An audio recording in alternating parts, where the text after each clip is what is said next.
I don't know what's to come. I'm asking the writers, like, where should my heart be? And they're like, we can't tell you. That's your journey. So.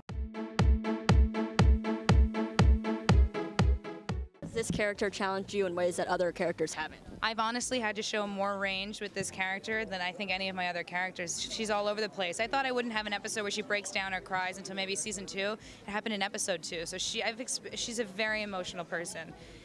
And she's very on the cuff with her emotions. And so that's been, yeah, it's been challenging in a good way. She's wild. Is this the kind of show where you do go back and look at the original, or did you choose not to? No. I looked at the original. I wanted to be knowledgeable. I didn't want to just be someone rolling into this being like, I don't know what's going on, but let me take a stab at it. I know how important it is to people. So I watched quite a bit of the original, logged it, and then put my own spin on it, because I didn't want to copy anybody. So hopefully everyone is not too angry and they're happy with what I did. How are those fight scenes? They're great. I'm still sore. Why? Because they're fight scenes. Natalie and I are very committed. All right. Yes. I like that. So what would you say at its core is Dynasty the Reboot? Dynasty the Reboot is I'd say it's, if you love the original, you'll love it. If you've never seen the original, you'll love it for a whole new reason. For me, I grew up with Gossip Girl and I grew up with the OC and things like that, so I was a big fan of Josh and Stephanie, and watching this has that same feeling, but we put a whole new spin on it. It's set in Atlanta. Our cast is super diverse. The clothes are great.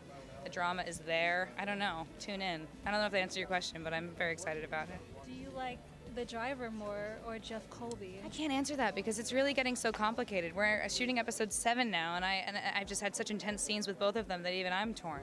I don't know what's to come. I'm asking the writers, like, where should my heart be? And they're like, we can't tell you. That's your journey. So everyone will draw their own conclusions. So can you give us a lesson on how to throw shade in your character? Oh my God, there's so many different ways to throw shade. There's something that, like, I feel like Joan Collins used to do a lot that I'm doing, where you kind of just like, you collect and then you look up to throw the shade, then you kind of keep eye contact and walk away. I like that. How to throw shade. Never lose your temper. Never lose your cool. Always have the last word. Always give a look before you walk away, or like a cheers. Clink your glass. What was it about choosing to update certain things for this time period? Obviously, what went into that? Well, part of it was the consideration of doing it for the CW, right? So the original show is very much driven through, Blake Carrington and John Forsythe on the poster, and we really liked the idea of telling the story through the point of view of these 2 young women who were competing for Blake's heart and also for his company, and making Crystal Hispanic, making her a career woman versus a secretary, but someone who was sort of climbing the corporate ladder. Those were sort of the initial changes, and then things just started to fall into place after that. And we partnered with Sally Patrick, who's here, who's our showrunner on the show. She had some really great ideas, like making Sammy Joe a gay Hispanic man versus Heather Locklear. So, for instance, that started with Stephen Carrington, who we knew we wanted to be out of the closet and proud, and not very questioning his sexuality. And in the original show, he was kind of sleeping around with various people, one of which was Sammy Joe, played by Heather Locklear. So, in order to keep our Stephen completely gay and only sleeping with men, we decided to flip Sammy Joe to be a Venezuelan pot-stirring hottie, played by Rafael de la Fuente.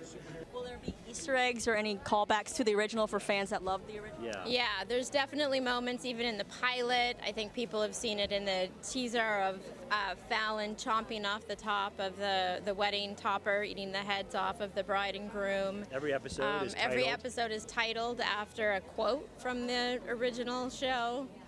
And we're definitely including moments that will resonate with people who are fans of the original. And there's definitely some fashion Easter eggs as well, I think, when you're watching.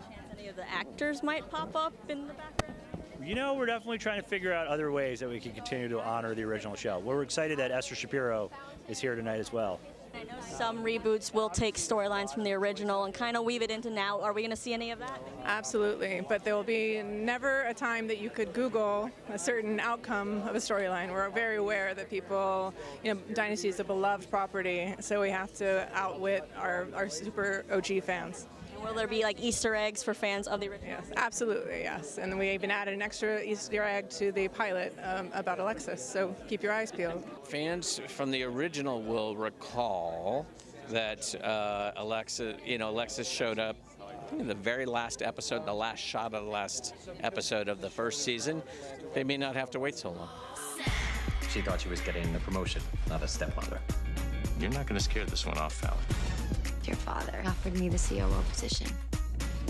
Fight me, Crystal. Call me Mom. Something tells me you hate surprises. That's not what I hate. Dynasty.